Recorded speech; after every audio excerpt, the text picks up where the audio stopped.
Dr. Mark Changizi here with your Science Moment. Today I'm going to talk about courage in the context of conflict, in terms of debate and you arguing with me and we have a disagreement. And there are folks that we've seen over the last 2 years. There's some guy, Defiant something or other, some authoritarian guy in New York, and there's this other guy, Gregory. I might put links, screenshots of these folks. And these are the folks that say, show some courage and engage in authoritarianism. That is, we need to show more courage and pass laws to mandate masks, to mandate mandatory medications, to mandate shutdowns, to mandate closures. But it's packaged always as, if we had any courage at all, we would mandate X, right? And I find this to be one of the most cowardly kinds of confusions that exist. So in the context of you and I disagreeing, there's a couple ways that I can imagine being courageous, right? So one way would be that you are trying to coerce me. You're trying to mandate me to do something. You're involved in an attack on me or on a group of us, telling you're not allowed to do this, you're violating my civil rights. And a courageous thing to do would be to defend myself and to say, no, you're not allowed to do that. I'm going to avoid, I'm going to fight back. I'm going to either use coercion back, or I'll find sneaky ways to violate what your supposed mandate. That would be a courageous thing to do, and that's in fact what those on Team Reality have been doing. We've both been arguing and pushing back at great personal cost because of the cancellation and suspensions of our voice that have occurred. That is actually courage, right? Not standing behind a crowd of authoritarians and groupthink saying, we must mandate this, we must mandate that for the righteous good and things like this, and just being part of the mob. When you're part of the mob, demanding coercion be done to your opponents or to a whole society for your genius schemes, that is not the definition of courage. That's standing in front of a mob and demanding that your ingenious scheme be implemented. Right? Courage is standing up to such folks. Right? And so I would say that if there was ever a simple paradigm example of what courage is, it is standing up to a mob. Right?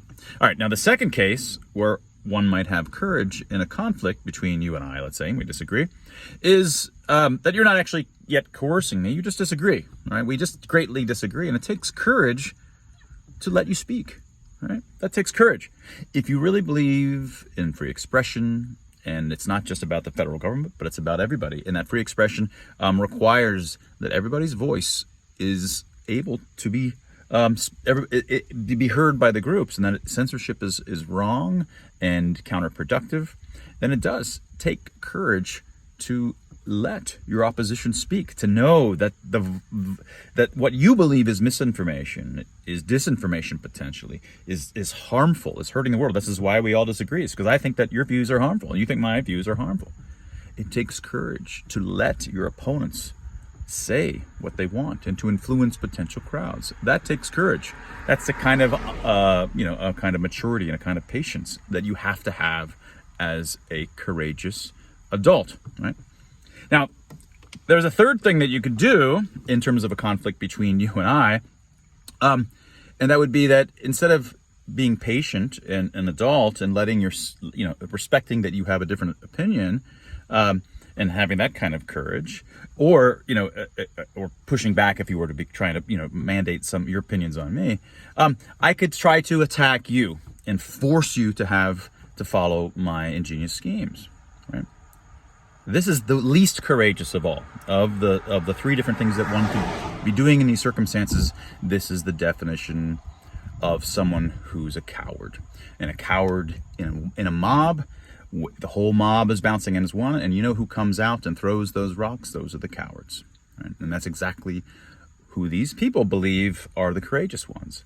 I want to use the power of the mob to enforce, coerce, threaten, banish my opponents, banish the unvaccinated, banish the anti-maskers, get rid of the deniers, coerce them to do our schemes. That is what they think is courage. They have the world upside down.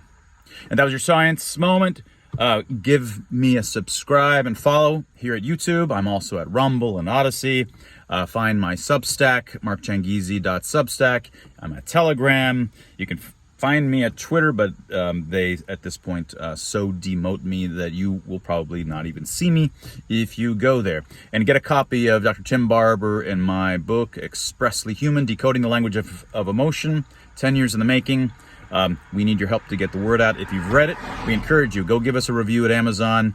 We need your reviews there. That's crucial. And that was your Science Moment.